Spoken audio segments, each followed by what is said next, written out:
దేవుని నామానికి మహిమ కలుగును గాక. మరి గడిచిన వారంలో నేను జ్ఞాపకం చేశాను. యెరోబాము యొక్క జీవిత విధానం గురించి నేను జ్ఞాపకం చేస్తూ వచ్చాను.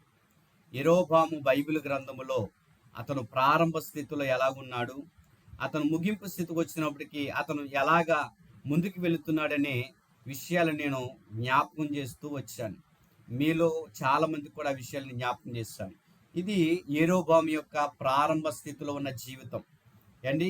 క్రైస్తవులుగా చాలా మంది ఈ విషయాలు మనం నేర్చుకోవాల్సిన వారంగా ఉన్నాం అండి. మంచి బలాఢ్యుడిగా ఉన్నాడు, శ్రద్ధ గలవాడుగా ఉన్నాడు, ప్రవక్త ద్వారా దేవుని చిత్తాన్ని పొందుకున్నవాడుగా ఉన్నాడు అండి. దేవుని యొక్క ఆజ్ఞల చేత బోధింపబడిన వ్యక్తిగా యెరోబాము యొక్క జీవిత విధానము ప్రారంభంలో చాలా అద్భుతంగా ఉంటూ ఉంది. కానీ అతను నెమ్మదిగా ఏమవుతూ ఉన్నాడంటే తన యొక్క ట్రాక్ డైవర్ట్ అవుతూ ఉంది. నెమ్మదిగా ఏమవుతూ ఉన్నాడంటే దేవునిచ్చిన అధికారం నుంచి దూరం అయిపోతున్నాడు, దేవుడిచ్చిన అథారిటీ నుంచి దూరం అయిపోతున్నాడు అండ్ దేవుడు యెరోబాముకు ఒక అవకాశం ఇచ్చాడు, ఒక అధికారాన్ని ఇచ్చాడు. అతనికి రాజుగా ఉండి 10 గోత్రాలను కూడా దేవుడు అతనికి అప్పగించి తన యొక్క జీవిత విధానాన్ని ముందుకు వెళ్ళడానికి దేవుడు అన్ని విధాలుగా కూడా అతనికి అధికారాన్ని ఇచ్చాడు. కానీ ఆ అధికారాన్ని అతను దాన్ని దుర్వినియోగం చేసుకున్నట్లుగా, దాన్ని సరిగా అతను వాడలేని వాడిగా, అతను దేవుని శాపాన్ని పొందుకున్నవాడిగా అతని జీవితం తయారు చేయబడింది. అతను అలాగా తయారు చేయబడడానికి గల కారణాలు ఏమిటి, ఉద్దేశాలు ఏంటి అనేవి నేను ఒక పాయింట్ జ్ఞాపకం చేశాను. ఏమిటి ఆ పాయింట్ అంటే, అతను ప్రారంభంలో మంచిగా ఉన్నాడు. ఎంత మంచిగా ఉన్నాడంటే అండి, శ్రద్ధ గలవాడిగా ఉన్నాడు అండి. దేవుని యొక్క ప్రవక్త ద్వారా దేవుని చిత్తాన్ని పొందుకున్నవాడిగా ఉన్నాడు, దేవుని యొక్క ఆజ్ఞ చేత బోధింపబడిన వాడిగా ఉన్నాడు, మంచి బలాఢ్యుడిగా ఉన్నాడు. అయితే అతను మధ్యలో ఏమయ్యాడంటే కొందరు వ్యక్తులతో తన సహవాస జీవితాన్ని పాడు చేసుకుని ఉన్నాడు. తన సహవాస జీవితాన్ని ఎప్పుడైతే అతను పాడు చేసుకుని ఉన్నాడో తన జీవితం ఏమైందంటే చక్కగా వెళ్ళాల్సిన జీవితాన్ని ఎప్పుడైతే ట్రాక్ తప్పిందో, వెళ్ళాల్సిన మార్గంలో వెళ్లకుండా వేరే మార్గంలో ఎప్పుడైతే తన జీవితం కొనసాగించబడిందో తన జీవితం నెమ్మదిగా తను పతనం అవుతూ వచ్చాడు. దేవునికి స్తోత్రం కలుగును గాక. కాబట్టి యెరోబాము జీవితంలో పతనం అవడానికి కారణాలు ఏమిటంటే, మొదటి కారణం ఏమిటంటే అతడు పనికి మాలిన వారితో సహవాసం ఏర్పడింది. ఆ వచనాలు కూడా నేను చూపించాను. దినవృత్తాంతంలో 2వ గ్రంథం 13వ అధ్యాయము 6వ వచనంలో కూడా నేను ఆ వచనాలను జ్ఞాపకం చేశాను. మరొకసారి ఆ వచనం చదివి నేను ఈ యొక్క సమయంలో ముందుకు వెళ్ళని ఆశ కలిగి ఉన్నాను. దినవృత్తాంతంలో 2వ గ్రంథం చదువుదామా ఎవరైనా? 2వ గ్రంథం 13:6. అయినను దావీదు కుమారుడైన సొలొమోనుకు దాసుడును నేబాతు కుమారుడగు యరొబాము పనికి మాలిన దుష్టులతో కలిసి లేచి తన యజమానుని మీద తిరుగుబాటు చేసెను. ఇక్కడ మనం చూసినట్లయితే దావీదు కుమారుడైన సొలొమోనుకు దాసుడిగా ఉన్న వ్యక్తి, అతని దగ్గర పనిచేసిన వ్యక్తి అండి. ఈ యెరోబాము పనికి మాలిన వారితో, అతను దుష్టులతో కలిసి తన సహవాస జీవితాన్ని పాడు చేసుకున్నట్లుగా లేఖనాలు చూస్తున్నాం. మన జీవితము పాడైపోవడానికి కారణాలు ఎప్పుడు కూడా మనం చూసుకోవాలి అండి. మన వ్యక్తిగత జీవితంలో, మన దైనందిన జీవితంలో, దేవునితో ఉన్న స్పిరిచువాలిటీలో, దేవుని యొక్క ఆత్మీయ జీవితంలో మనం వెనకబడిపోతున్నామంటే ఏంటి, మన యొక్క ప్రారంభ జీవితంలో వచ్చిన ఆసక్తి అండ్ మన ప్రారంభ జీవితంలో ఉన్న ప్రార్థన జీవితము, మన ప్రారంభ జీవితంలో ఉన్న వాక్యపు ధ్యానము ఎందులైతే మనం వెనకబడిపోతున్నామో మనమందరము కూడా ఏం చేయాలంటే వాటిని చెక్ చేసుకుంటూ ఉండాలి. ప్రతి క్రైస్తవుడు కూడా ఎప్పుడైతే వాటిని చెక్ చేసుకుంటూ ఉంటాడో వారి యొక్క అనుదిన జీవితం అనేది వృద్ధి చెందుతూ ఉంటుంది. కానీ అతను ఎప్పుడైతే ప్రారంభ జీవితంలో ఉన్న జీవితాన్ని జీవించకుండా మధ్యలో పనికిమాలిన వారితో సహవాసం ఎప్పుడైతే ఏర్పడిందో తన రాజ్యము అండి అనేక విధాలుగా తన చేతిలో నుంచి వేరే ఒక చేతిలోనికి వెళ్ళిపోయే పరిస్థితులు కూడా వచ్చేసాయి. దేవునికి స్తోత్రం కలుగునుగా. కాబట్టి నేను అదే చెప్తూ ఉన్నాను ఏంటంటే, నీవైనా నేనైనా సరే దేవుడు మనకిచ్చిన అధికారాన్ని, దేవుడు మనకిచ్చిన అథారిటీని మనం పాడు చేసుకోకూడదు అనే విషయాన్ని జ్ఞాపకం చేస్తూ ఉన్నాను. రెండో విషయం ఏంటంటే, మొదటి విషయం అతను పనికిమాలిన వారితో సహవాసం ఏర్పాటు చేసుకున్నాడు. రెండో విషయాన్ని కనుక మనం చూసినట్లయితే రాజుల మొదటి గ్రంథం 12వ అధ్యాయము 26వ వచనాన్ని చదువుదాం. ఈ జనులు యెరూషలేమునందున్న యెహోవా మందిరమందు బలులు అర్పించుటకు ఎక్కిపోవచుండిన ఎడల ఈ జనుల హృదయము యూదా రాజైన రెహబాము తమ యజమానుని తట్టు తిరుగును. అప్పుడు వారు నన్ను చంపి యూదా రాజైన రెహబాము నొద్ద మరలా చేరుదురు. రాజ్యము మరలా దావీదు సంతతి వారగుదును గాని యరొబాము తన హృదయమందు తలంచి ఆలోచన చేసి 2 బంగారపు దూడలను చేయించి జనులను పిలిచి యెరూషలేమునకు పోవుట మీకు బహు కష్టము. ఇశ్రాయేలు వారులారా, ఐగుప్తు దేశంలో నుండి మిమ్మల్ని రప్పించిన మీ దేవుడు ఇవే అని చెప్పి ఒకటి బేతేలు నందును ఒకటి దాను నందును ఉంచెను. దాని వరకు ఈ రెండిటిలో ఒక దానిని జనులు పూజించట వలన రాజు చేసిన కార్యము పాపమునకు కారణమాయెను. చాలమ్మా, థ్యాంక్ యూ. దేవుడు ఏదైనా సహిస్తాడు కానీ విగ్రహారాధన సహించడు. అంటే ఏదైనా సహిస్తాడంటే మనం ఏది పడుతుంది కాదని కొన్ని విషయాలు, అంటే పొరపాటు చేసిన విషయాలు, బహుశా మనం ఏదైనా మాట విషయంలో తొలగిపోయినా, లేకపోతే ప్రార్థన విషయంలో తొలగిపోయినా దేవుడు ఒక్కొక్కసారి మనం క్షమించి లేవనెత్తాడు. కానీ విగ్రహారాధనకు వచ్చినప్పటికీ దేవుడు సహించలేనిది విగ్రహారాధన. అస్సలు దేవుడు సహించడు. ఈ దేవుని యొక్క వాక్యములో చాలామంది కూడా విగ్రహారాధనలో నడిపించబడటానికి ఈ యెరొబాము కారకుడయ్యాడు. ఒక విషయాన్ని మనం గమనించాలి. మొదటిది, అతను పతనం అవడానికి కారణం ఏమిటంటే పనికి మాలిన వారితో సహవాసం ఏర్పాటు చేసుకున్నాడు. అంటే దేవుని సహవాసం ఏరైపోయాడు. రెండో విషయానికి వచ్చినప్పటికీ విగ్రహారాధనలో నడిపించడానికి 2 దూడలను చేశారంట. ఎవరు? ఈ రాజు 2 దూడలను చేసి ఆరాధన చేయడానికి వారిని నడిపించాడు. జాగ్రత్తగా దేవుని పిల్లలుగా మనం గమనించినట్లయితే ఇక్కడ రాయబడి ఉంది ఏంటంటే, తన ఆలోచన చేసి తన హృదయమందు తలంచి, యెరొబాము అంటండి తన హృదయమందు తలంచి ఆలోచన చేసి 2 బంగారు దూడలను చేయించి జనులను పిలిపించి యెరూషలేమునకు పోవుటకు మీకు బహు కష్టంగా ఉంది కదా అండి, అంత దూరం వెళ్ళడం మీకు కష్టంగా ఉంది కదా, ఇదిగో మిమ్మల్ని ఐగుప్తులో నుండి తీసుకొచ్చిన దేవుడు ఇవే అని చెప్పేసి 2 బంగారు దూడలను చేయించి, అండి అంత దూరం మీరు వెళ్ళక్కర్లేదు, అంత దూరం మీరు ప్రయాసపడక్కర్లేదు, ఇక్కడే మీరు ఆరాధన చేసుకోవచ్చు, ఇక్కడే మీరు బలులు అర్పించుకోవచ్చు, ఇక్కడే ఈ దేవుణ్ణి స్తుతించుకోవచ్చు అని ఈ విధంగా అతను ఏం చేశాడు అంటే, ఆ విధంగా ఇశ్రాయేలునందరిని కూడా మోటివేషన్ చేసి వారిని ఏం చేశాడంటే యెరూషలేములోకి వెళ్లకుండా, మందిరంలోకి వెళ్లకుండా, ఆరాధనలో పాల్గొనకుండా, ఆ దేవుణ్ణి స్తుతించకుండా, ఆ దేవుణ్ణి జీవము గల దేవుణ్ణి స్తుతించకుండా, ఆరాధించకుండా ఈ సాతానుడు చేస్తున్న ప్రయత్నాలన్నీ కూడా ఎలా ఉంటాయి అన్నమాట అండి. సాతానుడు చాలా ప్రయత్నాలు చేస్తూ ఉంటాడు అనమాట అండి. ఏదైతే దేవుని సన్నిధికి వెళ్ళి ఆశీర్వాదం అని పొందుకుంటామో అంత దూరం వెళ్లకుండా దుష్టుడు ఏం చేస్తూ ఉంటాడంటే కొన్ని రకాలైన ఆలోచనలు మనలో పెడుతూ ఉంటాడు. ఎందుకు అంత దూరం వెళ్ళడం ఎందుకు? ఇదిగో ఈరోజు టీవీలో వాక్యం వస్తుంది కదా, టీవీలో వాక్యం వినే అని అంటాడు దుష్టుడు. అది కూడా వాక్యమే కదా, ఇదిగో యూట్యూబ్లో వాక్యం వస్తుంది కదా, అది కూడా వినే అని అంటూ ఉంటాడు. అంటే సాధారణంగా మనం ఆలోచించినట్లయితే దుష్టుడు కూడా ఏం చేస్తూ ఉంటాడంటే మన ఆలోచనలను వాడు బాగా స్టడీ చేసి, మనం ఎలాగుంటాము వాడు స్టడీ చేసి వాడు ఏం చేస్తాడంటే అన్నీ మనకు అనుకూలంగా తీసుకొస్తూ ఉంటాడు. అది దేవుని చిత్తమైనదా? దేవుని చిత్తంలో అది అసలు ఉన్నదా? అసలు మనం అలాగ ఆరాధన చెయ్యొచ్చా, ఆరాధన చెయ్యకూడదా అనేది మనం ఆలోచించాలి కదా. వాడేదో పనికిమాల ఆలోచన ఇచ్చాడు అనుకోండి, ఆ పనికిమాల ఆలోచన విన్న వీళ్ళందరూ కూడా ఏం చేస్తున్నారు? వాడు వెనకాలే వెళ్తున్నారు, వాడు ఆరాధించినట్లుగానే ఆరాధిస్తున్నారు, వాడు ఆరాధించినట్లుగానే వీళ్ళు కూడా అక్కడికి వెళ్ళి బలులు అర్పిస్తున్నారు. సిగ్గులేదా? దేవుని పిల్లలుగా మనం గమనించాలి. నిన్ను రక్షించిన దేవుడు ఎవరో నువ్వు తెలియాలి కదా, నిన్ను నడిపించిన దేవుడు నీకు తెలియాలి కదా. దేవునికి వాక్యాన్ని బట్టి చెప్తూ ఉన్నాను, ఎవరు చెప్తే వాళ్ళ మాటలు వినేసి దేవుని సన్నిధికి వెళ్లకుండా ఇంటి దగ్గరే ఉండి కాలక్షేపం జరిపే చాలామంది క్రైస్తవులు ఉంటూ ఉన్నారు. ఈ వారం నాకు బాగా ఎక్కువ పని అయిపోయింది, అంత దూరం నేను వెళ్ళలేకపోతూ ఉన్నాను. ఏండి, అంత దూరం నువ్వు వెళ్ళలేకపోతున్నాం అన్నప్పుడు మరి సమరయ స్త్రీ దగ్గరికి మిట్ట మధ్యాహ్నం ఎండవేళలో యేసు ప్రభు వారు ఎందుకండి అంత ప్రయాసపడి వెళ్ళారు?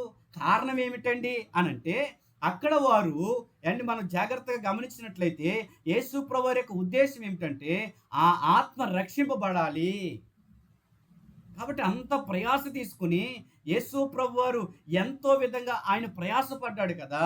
మరి నీవు నేను కూడా దేవుని మందిరానికి వెళ్ళడానికి నాకు ఇక్కడే రోడ్డు పక్కనే ఉండాలని చర్చి అండి, రోడ్డు పక్కనే ఉండాలి, అన్నీ నాకు అనుకూలంగా ఉండాలా. దేవుని పిల్లలుగా మనము దేవుని కొరకు ఇంకా ఎలాగ మనం నేర్చుకుంటామండి? కొంత దూరమైన దేవుని కొరకు నడవాలి కదా. కొంత దూరమైన నడిచి వెళ్ళి ఏండి ఎంతో దూరం నుంచి నా బిడ్డలు వస్తున్నారు అని దేవుడు ఎంత సంతోషిస్తాడో తెలుసా? దేవుడి నామానికి మహిమ కలుగును గాక. చాలామంది క్రైస్తవులు ఇలాంటి యెరోబాము లాంటి సాతానులుగాను వెంబడిస్తున్నారు. ఈ రోజున క్రైస్తవం ఎటుపోతుందనేది జాగ్రత్తగా గమనించాలి. అంటే నేను చెప్పే విషయం ఏంటంటే మనము ఎప్పుడు కూడా లగ్జరీ లైఫ్‌కి అలవాటు పడకూడదు. ఎప్పుడు నేను ఈ మాట చెప్తూ ఉంటాను.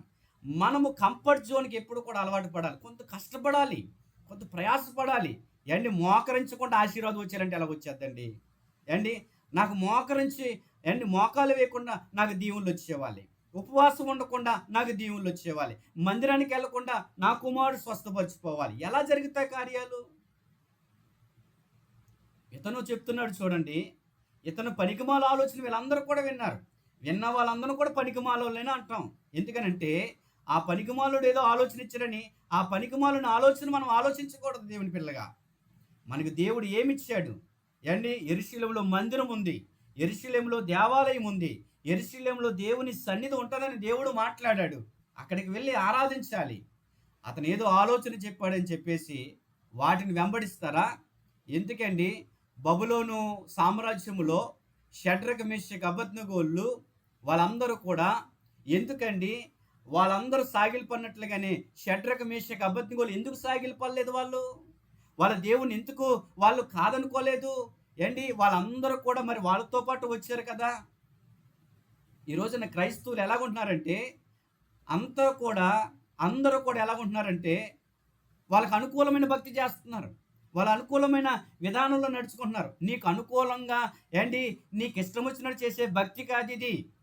నీకు ఇష్టం వచ్చినట్టుగా జీవించే జీవితం కాదు ఇది. దేవుడు వాక్యంలో ఏం చెప్పాడో, ఏది బోధించాడో అది మనం చేయవలసిన బిడ్డలుగా ఉన్నాం. దేవునికి మహిమ కలుగును గాక. ఇతను ఏదో ఆలోచన ఇచ్చాడు. ఆ ఆలోచన విని వీళ్ళందరూ కూడా ఏం చేశారంటే, ఓహో, ఐగుప్తుని తీసుకొచ్చిన దేవుడు ఇదేనన్నమాట అని అక్కడ ఆరాధన చేస్తున్నారు. ఎంత పాపం జరుగుతుందండి అక్కడ. నీకు అనుకూలంగా ఉండే భక్తి చేయడం కాదు, దేవుడు వాక్యంలో ఉన్న భక్తి మనం చేయాలి. దేవుడు వెళ్ళమంటే వెళ్ళాలంతే. ఎంత దూరం వెళ్ళాలి? ఎంత దూరమైనా వెళ్ళాలి. దేవుడు వెళ్ళమంటే వెళ్ళాలండి. అంతేగప్ప నేను ఇంటి దగ్గరే కూర్చుంటాను, నేను ఇక్కడే ఉంటాను అంటే ఎలా కుదురుతుంది? అలాగైతే భక్తి ఎలాగుంటుందండి? దేవుడు చెప్పిన దేవుని ఉద్దేశం ఎలా నెరవేరుతుంది? కాబట్టి మనం దేవుడు వెళ్ళమన్న అక్కడికి వెళ్ళాలి, దేవుడు చేయమన్న పని చేయాలి, దేవుని ఆరాధించడానికి ఓకే ఎంత దూరమైనా సరే వెళ్ళాలి. దేవుని బిడ్డలారా, దేవునికి స్తోత్రం కలుగును గాక. కాబట్టి అతను అంటున్నాడు, మీరు యెరూషలేములో పోవుటకు మీకు బహు కష్టంగా ఉంటుంది కదా, అంత దూరం మీరు వెళ్ళక్కర్లేదు. ఇదిగో ఐగుప్తులో నుండి తీసుకొచ్చిన ఈ దేవుడు ఈయనే అని చెప్పి బేతేలందు ఒకటి, దానందు ఒకటి ఉంచాడంట. వాళ్ళందరూ కూడా జనులు పూజించడం వల్ల రాజు చేసిన కార్యమును పాపమునకు కారణమాయను అని ఉంది అక్కడ. నేను ఇందాక చెప్తూ మాట జ్ఞాపకం చేసిన ఏంటంటే, షడ్రక్ మేషక్ అబేద్నెగోలు రాజు నిలబెట్టిన ప్రతిభకు నమస్కారం చేయనన్నాడు అంతే. వాళ్ళందరూ ఎవరి మాట వినాలి తెలుసా? అక్కడ బబులోను నెబుకద్నెజరు రాజు మాట వినాలి. వాళ్ళందరూ కూడా రాజు శాసనము దాటితే రాజు చెప్పినట్టుగా చేయకపోతే అగ్నిగుండంలో వేసేవాలి. దానికైనా సరే వాళ్ళు తట్టుకొని నిలబడ్డారు. రిస్క్ చెయ్యాలండి మనం క్రైస్తవులుగా. దేవుని కొరకు ఏం చేయగలుగుతున్నాం? అన్నీ ఉండాలి, మనకి అన్నీ అనుకూలంగా ఉండాలి. అదానా భక్తి? ఏమున్నా లేకపోయినా, ఏ సౌకర్యాలు ఉన్నా లేకపోయినా అక్కడే మనం అడ్జస్ట్ అవ్వాలండి దేవుని కొరకు. అది కదా దేవుడు కోరుకుంటుంది. కాబట్టి ఈ రోజున క్రైస్తవులందరూ కూడా సులువైన భక్తి నేర్చుకున్నారు. సులువైన భక్తి. ఈరోజు అండి పాస్టర్ గారండి మరి ఇంకా వాక్యం లైవ్ ద్వారా ఇంకా దేవుని మందిరంలోకి వెళ్ళి దేవుడి సన్నిధిలో మోకరించి ప్రార్థన చేసి అండి, ఈ డిజిటల్ వాక్యం అనేది రెండో ఆప్షన్. అది దయచేసి వాటికి ఎడిట్ అవ్వద్దు మీరు అస్సలు. డిజిటల్ బోధలకు ఎడిట్ అవ్వద్దు అస్సలు. మనం మందిరానికి వెళ్ళాలి. మనకి దేవుడు మందిరం ఇచ్చాడు కదా, దేవుడి యొక్క సన్నిధి మనం అనుభవిస్తూ, దైవ సేవకుడు మాట్లాడుతూ, ముఖాముఖిగా మాట్లాడుతూ, మన అవసరాలు దేవుని చెప్పుకొని కన్నీటిలోకి వెళ్ళి కన్నీరు ప్రార్థన చేసేది ఉంది కదా. కానీ మనం ఎలాగండి? ఎవరెళ్ళరు తెలుసండి? పక్షవాయువు వచ్చినోడు ఉంటాడు చూడండి, కాళ్ళు చేతులు పనిచేయడు చూడండి, వాడు వెళ్ళలేడు. ఎందుకని? వాడికి అవకాశం లేదు. వెళ్ళాలనుకున్న కాళ్ళు పని చేయట్లేదు, చేతులు పని చేయట్లేదు. మాకు అన్నీ బాగున్నాయి కదా, మనకి కాళ్ళు చేతులు అన్నీ పని చేస్తున్నాయి కదా, మనకి వెళ్ళడానికి బాధే. దేవుడి దగ్గరికి వెళ్ళి ఆరాధించుకోవడానికి ఇబ్బంది ఏంటి నీకు? ఈ రోజున చాలామంది క్రైస్తవులు ఏదో డిజిటల్ వాక్యాలకు అలవాటు పడిపోతున్నారు. మందిరానికి వెళ్ళండి అమ్మా, మందిరంలో దేవుని సన్నిధికి వెళ్ళండి, దేవునికి మహిమ కలుగును గాక. కాబట్టి చాలా దుర్బోధలు వస్తున్నాయి. మంచి దినాల్లో మనం ఉంటున్నాం ఏంటి? మనము అందరికీ దేవుడు మంచి ఆరోగ్యాలు ఇచ్చారు నడిచి వెళ్ళడానికే. కొందరు అంటారు, నాకు ఏమైనా పంపిస్తారండి పాస్టర్ గారు? ఎక్కడికి? ఈవిడ మందిరానికి రావడానికి పాస్టర్ గారు ఏదో తెచ్చి పంపించాలి ఈవిడిని. సిగ్గు లేదు? మనం చేతులతో ఖర్చు పెట్టుకొని ఏంటి మనం వెళ్ళాలి కదా దేవుడి దగ్గరికి. అది ఎక్కడికైనా పెళ్ళికి వెళ్ళాలి, ఆ పిల్లలకు ఫోన్ చేసి ఏమైనా మాకు కారు పంపిస్తారండి అని అంటారా? చెప్పండి అమ్మా, అంటారా? అనం. ఎందుకని? ఎంత కష్టమైనా వెళ్తాం. దేవుని పిల్లలుగా గమనించాలి. నువ్వు వెళ్ళేది ఎక్కడికి? దేవుని మందిరానికి కదా, దేవుని ఆరాధించడానికి కదా. కానీ నువ్వేం చేస్తున్నావు? కంఫర్ట్ జోన్లో ఉండిపోతున్నాను. నేను ఇక్కడే ఉండిపోతాను, ఇక్కడే ఆరాధన చేస్తాను. మన కాళ్ళు చేతులు బాగుండగా దేవుని కొరకు పని చేయండి. సిగ్గుకరం కూడా. దేవుని కొరకు పని చేయండి. నీ చేతులు చాచి దేవుని కొరకు నీ చేతులు ఉపయోగించు. నీ కాళ్ళు ఇచ్చిన దేవుని, నీ చేతులు ఇచ్చిన దేవుణ్ణి, నీకు ఆరోగ్యం ఇచ్చిన దేవుని, నీ అవయవాలన్నీ ఉపయోగించి దేవుని కొరకు కష్టపడి పని చెయ్యి. దేవునికి స్తోత్రం కలుగును గాక. ఎంతోమంది సేవకులు, ఎన్నో మంది క్రైస్తవ భక్తులు వారి యొక్క శరీరాలను వారు అవయవాలన్నీ కూడా దేవుని కొరకు ఉపయోగించబడి పని చేయకపోయినా సరే కళ్ళు బాగోకపోయినా, చేతులు బాగోకపోయినా, ఆరోగ్యం సహకరించకపోయినా, కాళ్ళు చేతులు సహకరించకపోయినా దేవుని పని కొరకు ముందుకు వస్తున్నారే, అలాంటి వారు భక్తుల యొక్క జీవితాలను మనం చూసుకోవాలి కదా, ఆదర్శవంతంగా తీసుకుని. ఇలాంటి వాళ్ళు సాతానుడు కలిగిన యెరోబాము లాంటి వాళ్ళు వస్తారే, అలాంటి వాడు మాటలు విన్నా జీవము గల దేవుని మందిరాన్ని విడిచిపెట్టి వెనకబడి విగ్రహారాధనలో నడిపించడానికి వచ్చాడు వాడు. దేవుని నామానికి మహిమ కలుగును గాక. మనం ఎప్పుడు కూడా సుఖవంతమైన జీవితానికి, సుఖవంతమైన లైఫ్ని, లగ్జరీ లైఫ్ని కోరుకోద్దమ్మా. దేవుడు మనల్ని ఎక్కడికి నడిపిస్తాడో అక్కడికి వెళ్ళాలి మనం, అంతే. దేవుడు ఎక్కడ ఉండమంటే అక్కడ ఉండాలి, అంతే మనం. కాబట్టి దేవుని ఆరాధించుకునే విషయంలో అతను హృదయం ముందు తలంచి వాళ్ళందరిని విగ్రహారాధన నడిపించడానికి అతను కారకుడు అయ్యాడు. అది పాపానికి దారి తీసింది. యెరోబాము జీవితం పతనం అవ్వడానికి ఇది రెండవ కారణం. మూడవ కారణం చదువుకుందాం. రాజుల మొదటి గ్రంథం 13వ అధ్యాయం 1వ వచనం చదవండి. అంతటా దైవజనుడైన ఒకడు యెహోవా చేత సెలవు నుండి యూదా దేశము నుండి బేతేలునకు వచ్చెను. ధూపము వేయుటకై యెరోబాము ఆ బలిపీఠము వద్ద నిలిచి ఉండగా ఆ దైవజనుడు యెహోవా ఆజ్ఞ చేత బలిపీఠమునకు ఈ మాట ప్రకటన చేసెను. బలిపీఠమా, బలిపీఠమా, యెహోవా సెలవిచ్చినదేమనగా, దావీదు సంతతిలో యెషయి ఒక శిశువును పుట్టును. నీ మీద ధూపము వేసిన ఉన్నత స్థలము యొక్క యాజకులకు అతడు నీ మీద అర్పించును. అతడు మనుష్య శైల్యములను నీ మీద దహనము చేయును. చదవనమ్మా. ఈ బలిపీఠము బద్దలైపోయి దాని మీదనున్న బుగ్గి ఒలికిపోయిటయే యెహోవా ఇచ్చు సూచన అని చెప్పి ఆ దినమున ఆ ప్రవక్త సూచన ఒకటి ఇచ్చెను. బేతేలు నందున్న బలిపీఠమును గూర్చి ఆ దైవజనుడు ప్రకటించిన మాట రాజైన యరొబోము విని బలిపీఠం మీద నుండి తన చెయ్యి చాపి వానిని పట్టుకొనుమని చెప్పగా అతడు చాపిన చెయ్యి ఎండిపోయెను. దానిని వెనుకకు తీసుకొనుటకు అతనికి శక్తి లేకపోయెను. చాలమ్మా. మరియు చాలు.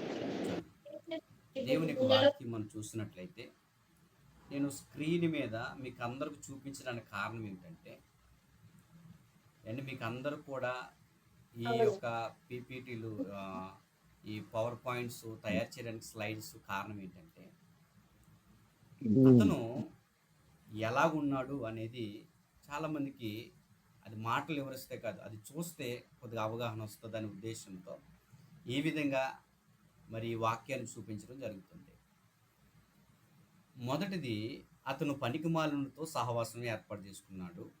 రెండోది, ఏం చేశాడు? విగ్రహారాధన నడిపించడానికి ప్రజలను పూరుకొల్పాడు. మూడోది, ధూపం వేయడానికి బలిపీఠం ఎక్కాడు. ఓకే, యెరొబోము యాజకుడా రాజా? చెప్పండి మీరు. రాజు. ధూపం ఎవరు వేయాలి? రాజు వేయాలా, యాజకుడు వేయాలా? పాత నిబంధన. మరి ఎవరు వేస్తున్నారు ఇక్కడ? రాజు వేయొచ్చా? అంటే నీకు అధికారం ఏది పడుతుంది చెయ్యొచ్చా?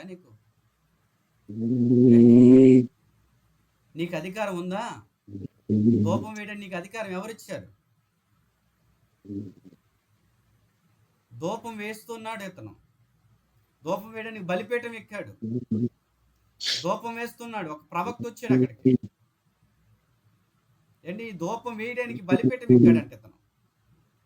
ఎవరికి ఇవ్వాల్సిన పని వారు చెయ్యాలండి. ఏంటి? దేవునికి ధూపం వేసే అధికారం తప్పుడు నువ్వు ధూపం వేయాలి.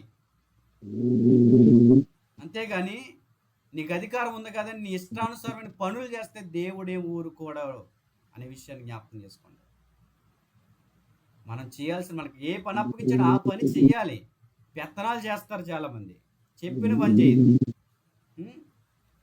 చాలామంది ఈ రోజున క్రైస్తవులు ఎలాగైపోతున్నారంటే చాలా చాలా వాళ్ళు ఏమవుతున్నారంటే దేవుని చిత్తానికి వ్యతిరేకంగా వెళ్ళిపోతున్నారు. ఈరోజు నువ్వు కలెక్టర్ కావచ్చు, నువ్వు ఎమ్మెల్యే కావచ్చు, ఎంపీ కావచ్చు, వాట్ ఎవర్, నీకు వచ్చిన పదవి, ఆ స్థానం ఏదైనా కావచ్చు, కానీ నువ్వు చర్చిలో ఒక సేవకుడు, అభిషేకింపబడిన వాడిని ఎదుటిని దేవుడు పెట్టాడు అంటే నువ్వు ఎంత గొప్పవాడైనా కావచ్చు, కానీ అతని ముందు నువ్వు తల వంచుకుని అక్కడ మోకాలు వేసి ప్రార్థన చేయాల్సిందే. దట్స్ ఆల్, అంతే. నేను కలెక్టర్ని కదా, మీ బలిపీఠం ఎక్తానంటే ఎక్కడ కుదురుతుంది? వెళ్ళి నీకు ఛాంబర్ ఉంది, నీ కలెక్టర్ ఆఫీసు, నువ్వు వెళ్ళి అక్కడ కూర్చో. కానీ నువ్వెవరు పడితే అక్కడ కూర్చునే స్థలం కాదు అది. యాజకుడు మాత్రమే ఎక్కి ధూపం వేయవలసిన స్థలము. దేవునికి స్తోత్రం కలుగును గాక. ఏంటి? యాజకుడు మాత్రమే ఎక్కాల్సిన బలిపీఠం అది. యాజకుడు మాత్రం ఎక్కి ధూపం వేయాల్సిన స్థలం అది. కానీ ఒక రాజు ఎక్కుతున్నాడు. ఎంత బాధాకర విషయం ఏంటి? ఎంత బాధాకరం అండి. ఎంత స్థితికి వచ్చేసాడు. దూడలను చేశాడు, దూడలకు పూజలు చేశాడు. ఇప్పుడు ఏకంగా బలిపీఠం ఎక్కి అతను ఏం చేస్తున్నాడు? ధూపం వేస్తూ ఉన్నాడంట. ధూపం. ఎంత గొప్పగా అతను యాజకుడైపోతున్నాడు చూసారా? తన్ను తాను చేసుకుంటున్నాడు. అంతే, సాతాను అతనిలో దూరి ఎన్ని రకాలైనవన్నీ కూడా అతను ప్రేరేపిస్తుందో ఆ సాతాడు యొక్క మనసులో నడుపుతున్నాడు వాడు. దేవునికి స్తోత్రం కలుగును గాక. నువ్వు ఎవరి యొక్క చిత్తంలో నడవాలంటే దేవుని ఆత్మ చేత మనం నడిపింపబడాలి. ఎందరైతే దేవుని ఆత్మ చేత నడిపింపు వారందరూ దేవుని కుమారులు అని రాయబడి ఉంది. ఇప్పుడు మనం దేవుని చిత్తానికి, స్వచిత్తానికి మనం సమర్పించుకోవాలి అండి. బైబిల్ గ్రంథంలో మరో వ్యక్తి ఉన్నాడు. అతను చేశాడు చూడండి, అలాగే చేశాడు. అతను ఏకంగా బలి అర్పించేశాడు. చూద్దాం. సమూయేలు మొదటి గ్రంథం 13:8 నుంచి చదవండి కొన్ని వచనాలు. సమూయేలు చెప్పినట్టు అతడు 7 దినములు ఆగి సమూయేలు గిల్గాలునకు రాకపోవుటయు జనులు తన యొద్ద నుండి చెదిరిపోవుటయు చూచి దహన బలులను సమాధాన బలులను నా యొద్దకు తీసుకొని రమ్మని చెప్పి దహన బలి అర్పించెను. అతడు దహన బలి అర్పించి చాలించిన వెంటనే సమూయేలు వచ్చెను. సౌలు అతనిని కలుసుకొని అతనికి వందనము చేయుటకై బయలుదేరగా సమూయేలు అతనితో, నీవు చేసిన పని ఏమని అడిగెను. అందుకు సౌలు, జనులు నా యొద్ద నుండి చెదిరిపోవుటయు, నిర్ణయ కాలమున నీవు రాకపోవుటయు, ఫిలిస్తీయులు మిక్మషులో కూడియుండుటయు నేను చూచి, ఇంకను యెహోవాను శాంతిపరచక మునిపే ఫిలిస్తీయులు గిల్గాలునకు వచ్చి నా మీద పడుదురనుకొని నా అంతట నేను సాహసించి దహన బలి అర్పించి తిననెను. అందుకు సమూయేలు ఇట్లా, నా అంతట నేనే సాహసించి అనే మాట మీరు అండర్లైన్ చేసి, ఈ ప్రజలందరూ వెళ్ళిపోతున్నారు, నువ్వు రావడం ఆలస్యం అయిపోయింది కదా, అందుకని నా అంతట నేను సాహసించి ఏం చేశానంటే బలి అర్పించాను. ఓకే, వెరీ గుడ్, బాగా చేసావు అని అనలేదు సమూయేలు. సౌలును ఏమన్నాడు తెలుసా? 13వ వచనంలో, అందుకు సమూయేలు ఇట్లా, నేను చదవమ్మా ఆ మాట. అందుకు సమూయేలు ఇట్లనెను, నీ దేవుడైన యెహోవా నీకిచ్చిన ఆజ్ఞను గైకొనక నీవు అవివేకపు పని చేసితివి. నీ రాజ్యమును ఇశ్రాయేలుల మీద సదాకాలము స్థిరపరచుటకు యెహోవా తలచి ఉండెను. అయితే నీ రాజ్యము నిలువదు. యెహోవా తన చిత్తానుసారమైన మనసు గల యొక్కని కనుగొని ఉన్నాడు. నీకు ఆజ్ఞాపించిన దాన్ని నీవు గైకొనకపోతివి గనుక యెహోవా తన జనుల మీద అతని అధిపతునిగా నియమించును. చాలమ్మా, థ్యాంక్ యూ. దేవుని మహిమ కలుగునుగా. దేవునికి వాక్యాన్ని బట్టి చూస్తూ ఉన్నాం మనం. సమూయేలు రావటం ఆలస్యం అవుతుందని తనంతట తాను సాహసించి నేను బలి అర్పించేశానండి అని అంటున్నాడు సౌలు. అప్పుడు సమూయేలు అంటున్నాడు కదా, భలే చేసావులే అని మెచ్చుకోవడం లేదు. దేవుడు నీకు ఇచ్చిన ఆజ్ఞను గైకొనక, దేవుడు నీకు అప్పగించిన పని నువ్వు చెయ్యక వేరే పని నీకు ఎందుకు చేసావు? దేవుడు ఏ పని అప్పగించాడు నీకు, ఆ పనే మనం చెయ్యాలి. దేవుడు ఏ పని మనకు అప్పగించాడో బాధ్యతగా దాన్ని చివరి వరకు మనం చెయ్యాలి. అంతే తప్ప మన సొంత ఆలోచనతో మనకు అధికారం ఉంది కదా అని మనకి ఏది పడితే అది నేను చేసిన చెల్లుతుందంటే, ఒకవేళ ఇక్కడ ఉన్న ప్రజలు ఒప్పుకుంటారేమో కానీ పరమందు ఉన్న దేవుడు మాత్రం ఒప్పుకోడు, ఆయన సహించడు. నువ్వెవరైనా కావచ్చు, అవసరమైతే దేవుడు నిన్ను తొలగించి వేరే వాళ్ళకి అవకాశం ఇస్తాడంతే. ఎప్పుడు? దేవుడు చెప్పిన పని నువ్వు కరెక్ట్గా చెయ్యలేనప్పుడు. అంతే. సమూయేలు చాలా అద్భుతమైన మాటలు చెప్తున్నాడు. అందుకు సమూయేలు ఇట్లా అంటున్నాడు, నీ దేవుడు నీ యెహోవా నీకు ఇచ్చిన ఆజ్ఞను గైకొనక నీవు అవివేకమైన పని చేసావు. నీ రాజ్యము ఇశ్రాయేలు మీద సదాకాలము స్థిరపరచుటకు యెహోవా తలంచి ఉన్నాడు. అబ్బా, ఎంత అద్భుతమైన మాట అండి. నిజంగా నీ సంతానాన్ని, నీ రాజ్యాన్ని స్థిరపరచాలని దేవుడు ఆలోచన కలిగి ఉన్నాడయ్యా. ఆలోచన కలిగి ఉన్నాడు ఆయన. ఆ ఆలోచన కలిగి ఉన్న ఆయన ఆలోచనను మారిపోయే విధంగా నువ్వు తప్పుడు పని చేశావే అని సౌలు పతనం అవడానికి కారణం అదే అనమాట అండి. యెరోబాము పతనం అవడానికి కూడా కారణం చూస్తున్నాం, సౌలు పతనం అవడానికి కూడా కారణం చూస్తున్నాం మనం. కాబట్టి నీ రాజ్యం ఇంకా నిలవదు. చూసారా ఎంత భయంకరమైన, అదేంటండి అదేంటండి చిన్నదే కదండి అని అంటాం ఏంటి. దేవుని పిల్లలుగా మనం గమనించాలి. చాలామంది ఏంటి నన్ను ప్రశ్న అడిగారు, బైబిల్ కాలేజ్ స్టూడెంట్ ప్రశ్న అడిగారు అనమాట. ఏంటంటే, ఉజ్జా ఉన్నాడు కదా, మందసాన్ని పట్టుకెళ్తున్నాడు, పట్టుకున్నాడు ఉజ్జా, జారిపోతుందని పట్టుకున్నాడండి, పాపం ఏంటి అని అన్నాడు ఒక ఆయన. అమ్మ, మీరు ఎవరైనా ఆన్సర్ చెప్తారా? ఉజ్జా మందసాన్ని పట్టుకున్నాడు కదా, జారిపోతుందని పట్టుకున్నాడు, పాపం ఏంటి అని అడిగాడు ఒక ఆయన నన్ను. దానికే దేవుడు అంత రియాక్ట్ అవ్వాలా అని అడిగాడు. మీరు ఎవరైనా చెప్పగలరమ్మా? ఇప్పుడు వినలేదా ఈ ప్రసంగం మీరు? దేవాది దేవుడు పరిశుద్ధుడు కనుక మనుషుడు తాకడానికి అర్హుడు కాదని. ఓకే పాస్టర్ గారు, నేను చెప్తానండి. చెప్పమ్మా. Thank you. దేవుడు ధర్మశాస్త్రంలో రాసినప్పుడు ఆ మోతకర్రలతోటి వాటిని మొయ్యాలి తప్ప ఎస్, ఎవరు కూడా దాన్ని కరెక్ట్ గా చేతితో వచ్చావు పాయింట్. పట్టుకోకూడదు ఓకే అన్నారు. Okay, very good. అది correct correct. Thank you. Actually మందస్సాన్ని మోయాల్సిన విధానంలో మీరు వాళ్ళు తినండి పెద్దలు అమ్మా, నేను తింటానులే, మీరు తినండి. అమ్మ వాళ్ళు ఏం రాజరత్నం చేస్తున్నారంటే, ఐడి మ్యూట్లో పెట్టండమ్మా మిగతా వాళ్ళు, నేను చెప్తూ ఉన్నాను కదా. మందస్సాన్ని మోయాల్సిన విధానంలో మోతకర్రల చేత పట్టుకెళ్ళాలి. అంటే యాజకుల భుజాల మీద మందస్సు వెళ్ళాలి. యాజకుల భుజాల మీద మందస్సు ఎక్కడెక్కించారు? కొత్త ఎడ్ల బండి మీద ఎక్కించారు వీళ్ళు. ఓకే, ఇప్పుడు జారిపోతుంది, అతను పట్టుకున్నాడు. అంటే ఓ విషయం చెప్పాలంటే మందస్సాన్ని ఎవ్వరు కూడా, అంటే యాజకుడు తప్ప ఎవరు కూడా దాన్ని తాకరాదు. ఇప్పుడు కరెంట్ తీగ ఉందండి, పడిపోతుందని పట్టుకుంటాం మనం? కరెంట్ తీగే కదా, దానివల్ల షాక్ తగులుతుంది మనకి. దేవుడు కూడా చెప్పాడు, ఈ మందసం మోతకర్రల మీద వెళ్ళాలి, ఈ మందసం ఇలాగే మోయబడాలి.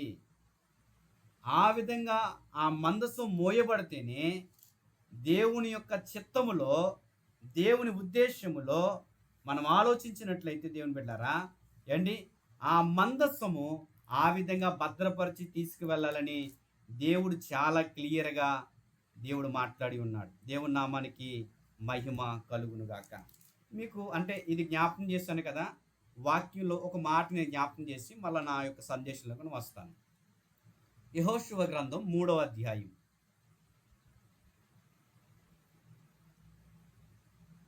3వ వచనం చదవండి. మీరు మీ దేవుడైన యెహోవా నిబంధన మందసమును ఆ, యాజకులైన లేవీయులు మోసుకొని పోవుట చూచినప్పుడు ఆ, మీరున్న స్థలంలో నుండి బయలుదేరి దాన్ని వెంబడి వెళ్ళవలెను. ఉమ్, మీకును దానికిని దాదాపు 2000 కుల మూరల ఎడమ ఉండవలెను. ఉమ్. మీరు వెళ్ళు త్రోవ మీరింతకు ముందుగా వెళ్ళినది కాదు.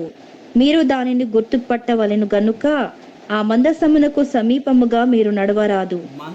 మరియు మందసానికి సమీపంగానే నడవద్దని దేవుడు చెప్పాడే, మరి మందసాన్ని ముట్టుకుంటే ఏమవుతుంది?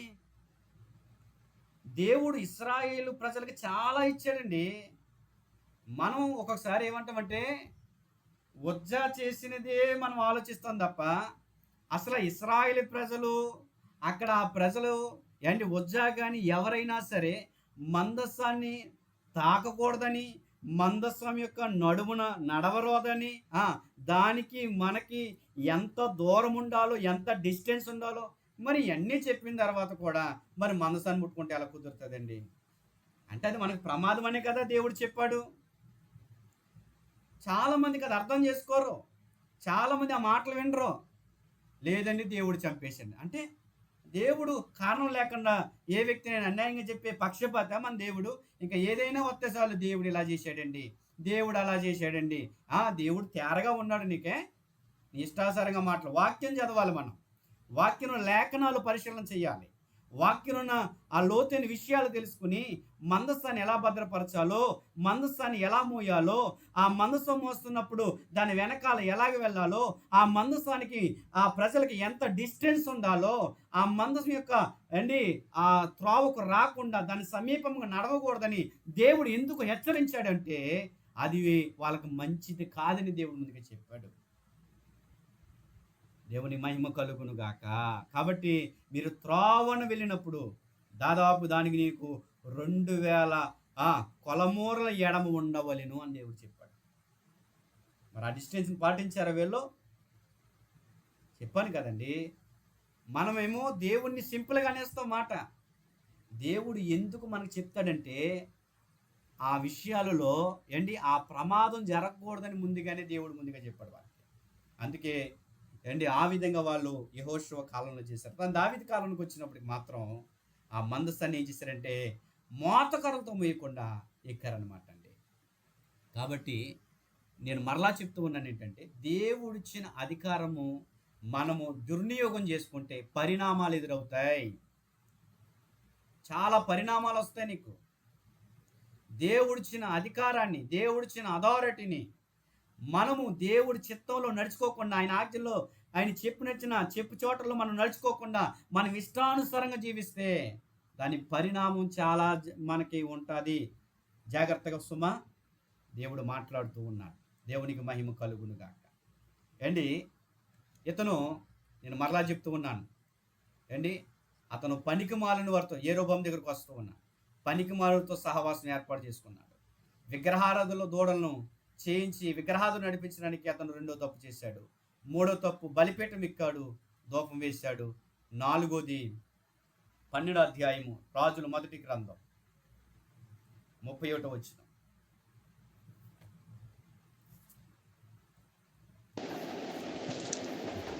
మరియు అతడు ఉన్నత స్థలములను కట్టించి మందిరముగా ఏర్పరిచి లేవీలు కాని సాధారణమైన వారిలో కొందరిని యాజకులుగా నియమించెను. చాలమ్మా, థ్యాంక్ యూ. ఈ 31వ వచనంలో మనం చూసినట్లయితే అతడు ఉన్నత స్థలాలను కట్టించాడు, మందిరంగా ఏర్పాటు చేశాడంటండి. చూడండి, వాళ్ళ దూడలను చేశాడు, దూడలు చేసిన తర్వాత మందిరాన్ని ఏర్పాటు చేశాడు. మందిరాన్ని ఏర్పాటు చేసిన తర్వాత ఇప్పుడు ఆ మందిరంలోనంటండి మనం చూసినట్లయితే లేవీలు కానీ సాధారణమైన వారిని యాజకులుగా నియమించాడు. అబ్బా, పోస్టులు కూడా ఇచ్చేసాడు ఈయనే. ఇక దేవుని చిత్తం లేదు, ఏమి లేదు, దేవుని పిలుపు లేదు, దేవుని సమర్పణ లేదు, ఏమీ లేదు, యాజకత్వమే చేసేయడం అంతే. ఎవరిచ్చారా? యెరోబాము ఇచ్చారు, రాజుగారు ఇచ్చారా? Okay, super. దేవుడు ఏమైపోయాడు ఇప్పుడు? చూసారా అతను ఎలాంటి భ్రష్ట మనసుతో నడుస్తున్నాడో. అండి, మనకి ఎవరు చెప్తే వాళ్ళ మాటలు మీరు నమ్మొద్దు. అందుకే యేసుప్రభు వారు చాలా క్లియర్గా చెప్పారు, పైకి గొర్రెల శరం వేసుకుంటా కానీ లోపల తోడేల స్వభావం ఉందన్నారు యేసయ్య.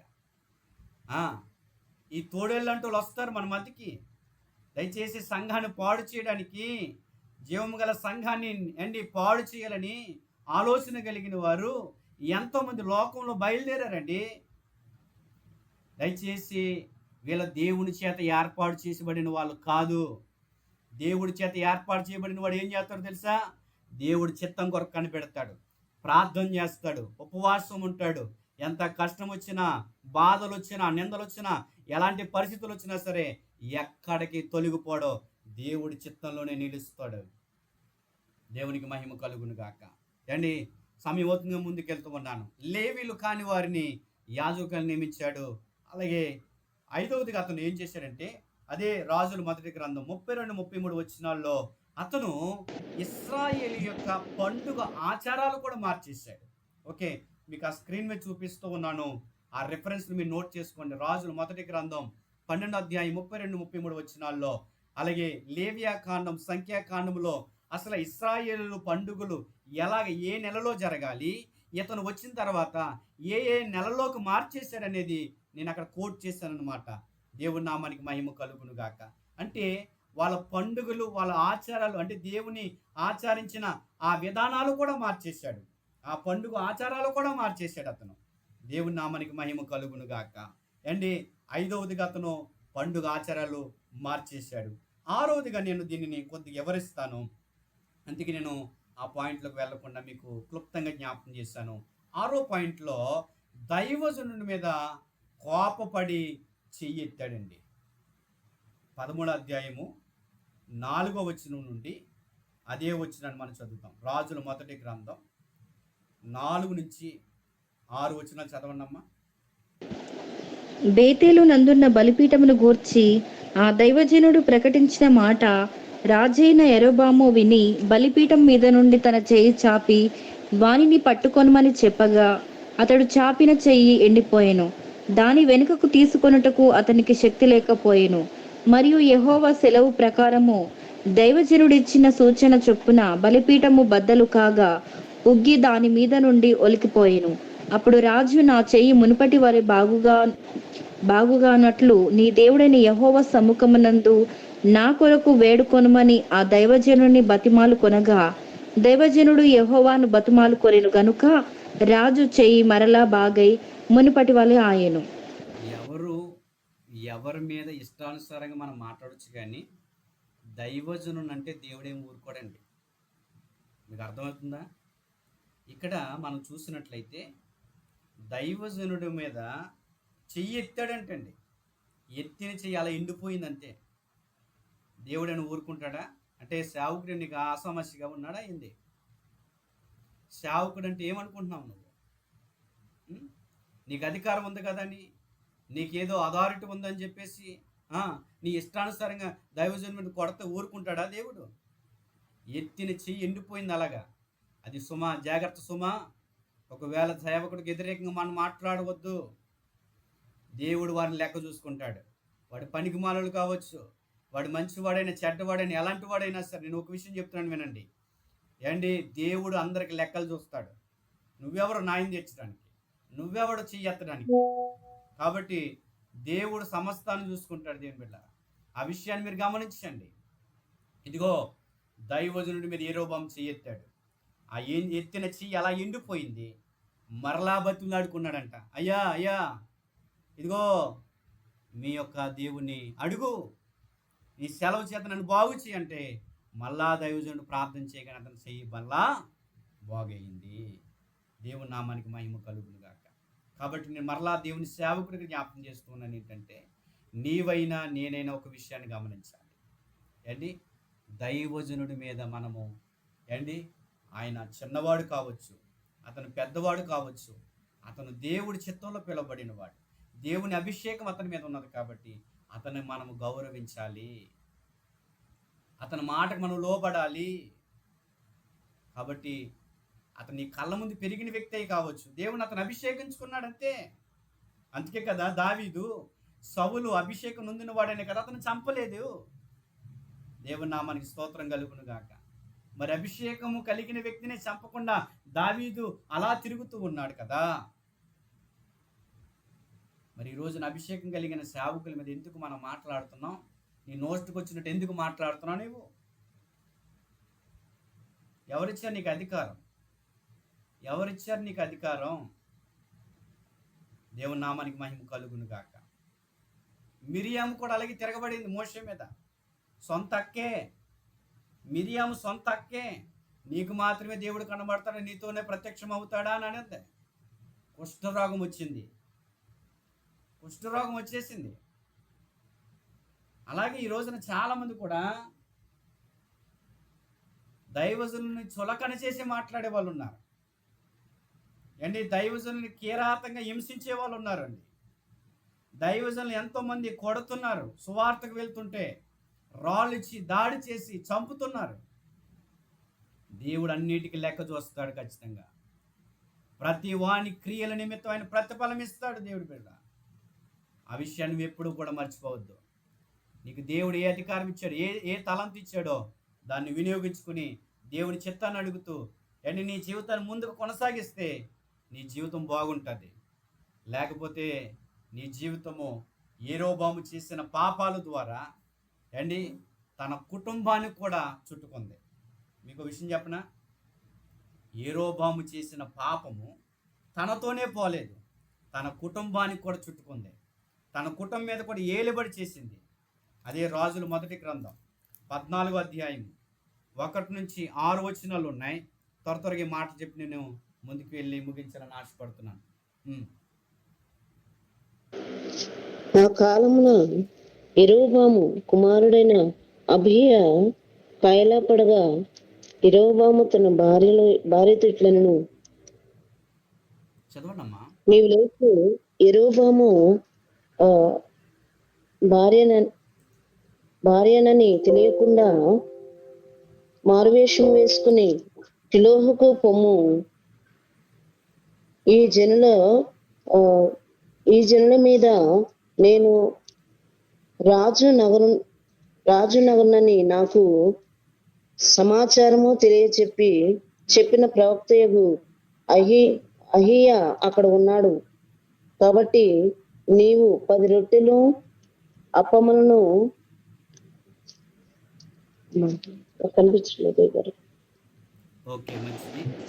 అంటే ఇక్కడ యెరొబెయాము తన భార్యతో తన కుమారుడు ఏమైపోయాడంట, అబీయా కాయిలాగా పడగా యెరొబెయాము తన భార్యను పిలిచి, ఇదిగో ఆ యాజకుడి దగ్గరికి వెళ్ళి ఆ యాజకుడు శిలోహులో ఉన్నాడు, అతని దగ్గరికి వెళ్ళి సమాచారం తెలుసుకుని నువ్వు రా అని మారు వేషం వేసుకుని అతను పంపించాడు అండి. పంపించిన తర్వాత అతను ఆ విధంగా చెప్పినట్లుగానే 5వ వచనంలో యెహోవా అహియాతో సెలవిచ్చిందేమనగా, యెరోబాము కుమారుడు కాయిలాగా ఉన్నాడు గనుక అతని భార్య నీ చేత విచారించుటకై యెరోబాము భార్య వచ్చుతున్నది గనక మారువేషం వేసుకుని ఆమె మరొకటి వచ్చుతున్నది గనక నేను నీకు సెలవిచ్చినట్టు ఆమెతో చెప్పవలెను.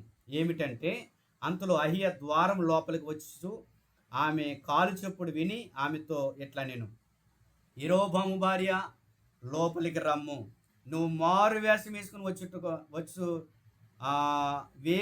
వచ్చుట ఎలా, కఠినమైన మాటలు నీకు చెప్పవలనని నాకు ఆజ్ఞాయను అని చెప్పి నువ్వు వెళ్ళి యెరోబాముతో చెప్పవలసిందేమనగా, ఇశ్రాయేలు దేవుడైన యెహోవా ఈ ప్రకారం సెలవిస్తున్నాడు, నేను నిన్ను జనులలో నుండి నిన్ను తీసి ఇచ్చింపజేసి. చూడండి, దేవుడు ఎంత కృపనిచ్చాడు యెరోబాము ప్రారంభంలో మనం చూస్తున్నాం. ఈ ప్రకారం దేవుడు సెలవిస్తున్నాడు, నేను నిన్ను జనుల్లో నుండి నిన్ను తీసి హెచ్చింపజేసి ఇశ్రాయేలు వారందరూ జనుల మీద నిన్ను అధికారిగా నియమించితిని. దావీదు సంతతి వారి యొద్ద నుండి రాజ్యము తీసివేసి నీకు ఇచ్చి ఉండినను, నా ఆజ్ఞను గైకొని మనపూర్తిగా నన్ను అనుసరించి నా దృష్టికి ఏది అనుకూలమో దానిని మాత్రమే చేసిన నా సేవకుడిని దావీదు చేసినట్లు నీవు చెయ్యక, నీకంటే ముందుగా ఉండిన వారందరికంటే అధికముగా కీడు చేసి ఉన్నావు. నన్ను బొత్తుగా విసర్జించి ఇతర దేవతలను పోత విగ్రహాలు పెట్టుకుని నాకు కోపం పుట్టించి ఉన్నావు. కాబట్టి యెరోబాముతో అంటున్నాడు, యెరోబాము సంతతి వారి మీదకి నేను కీడు రప్పిస్తున్నాను.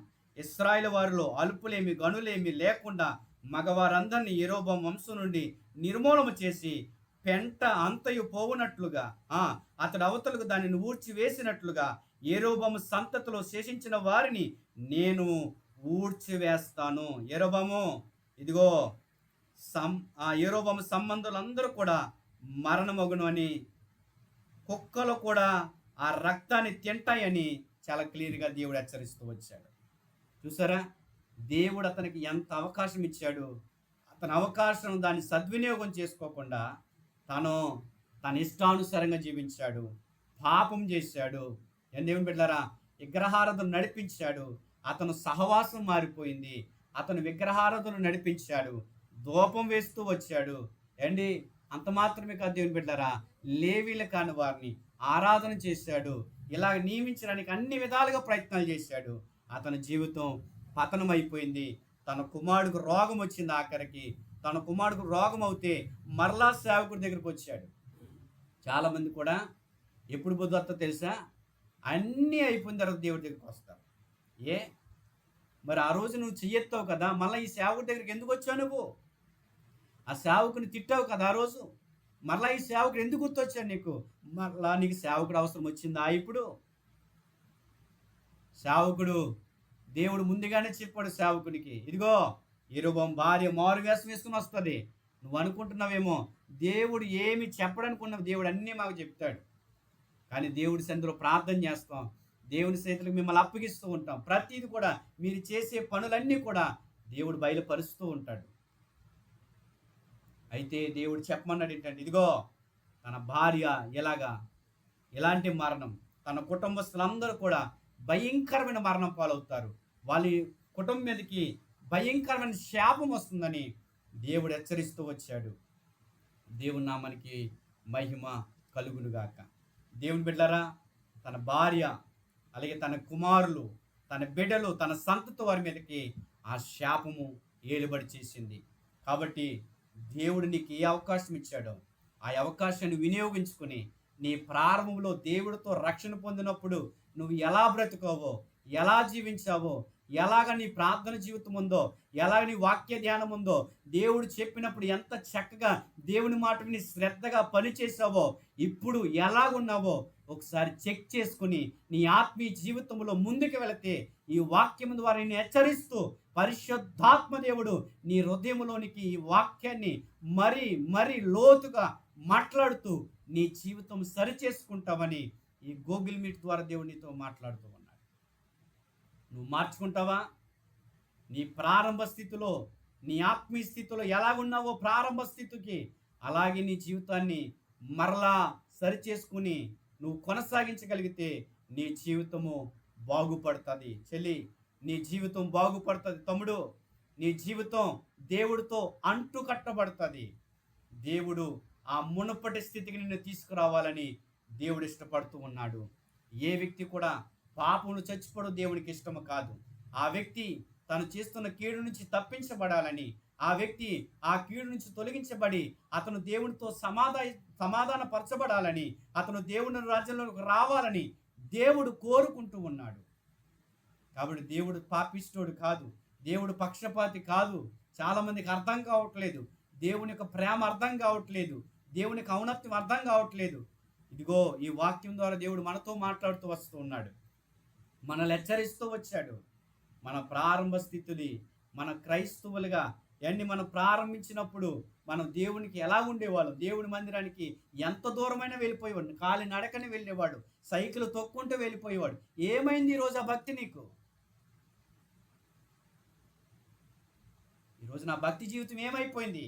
నీ ఆత్మీయ జీవితంలో ఎక్కడ పడిపోయావో అక్కడ మరలా నువ్వు నీ తప్పు నువ్వు తెలుసుకుంటే దేవుడు ఒక ఆత్మ చెప్తున్నాడు ఏమిటంటే, దేవుని యొక్క ఆత్మ చెప్తుంది ఏమిటంటే, ఈ పగటి కాలంలో ఒక మాట నేను జ్ఞాపకం చేస్తూ ఉన్నాను. నువ్వు ఎక్కడైతే నువ్వు పడిపోయావో, ఎక్కడైతే నీ స్థితిలో నువ్వు పడిపోయావో మొదట మరలా అదే స్థితికి నువ్వు రాగలిగితే, మరలా యథావిధి స్థానానికి నువ్వు రాగలిగితే దేవుడు అంటూ ఉన్నాడు ఏంటంటే, నిన్ను మరలా నేను ఏం చేస్తానంటే నా కుమారుడుగా, నా కుమార్తెగా నేను స్వీకరించడానికి నేను సిద్ధముగా ఉన్నానని దేవుడు మాట్లాడుతున్నాడు.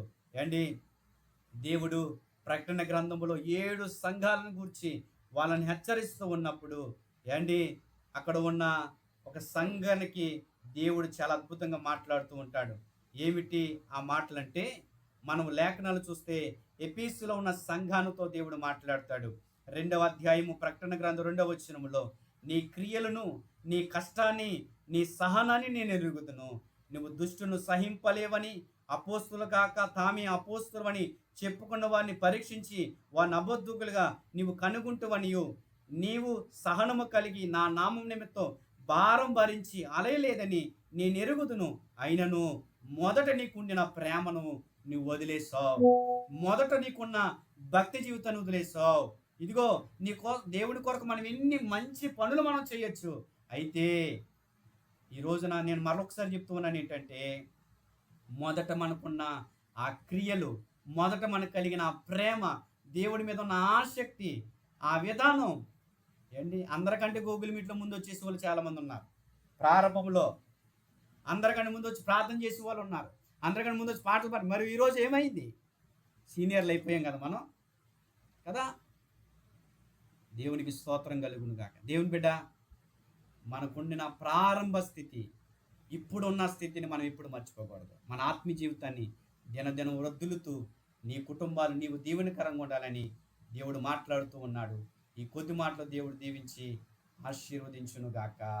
ఆమేన్, ఆమేన్. కాబట్టి మనం సరిచేసుకుందాం, దేవుని కృపలో ముందుకు వెళ్దాం. అటు కృప ఆశీర్వాదం ప్రభు మనందరికీ అనుగ్రహించును గాక. ఆమేన్, ఆమేన్. ప్రేరేపణ కలిగిన వాళ్ళు ఒక్కరు ప్రార్థన చేద్దామా? ఒక్కరు ఈ వాక్య నిమిత్తం ప్రార్థన చేద్దామా? గ్రూపులో ఎవరైతే ఉన్నారో వాళ్ళు, ప్రేరేపణ కలిగిన వాళ్ళు ప్రార్థన చేయండి. మహాపరిశుద్ధుడైన మా ప్రియ పరలోకపు తండ్రి,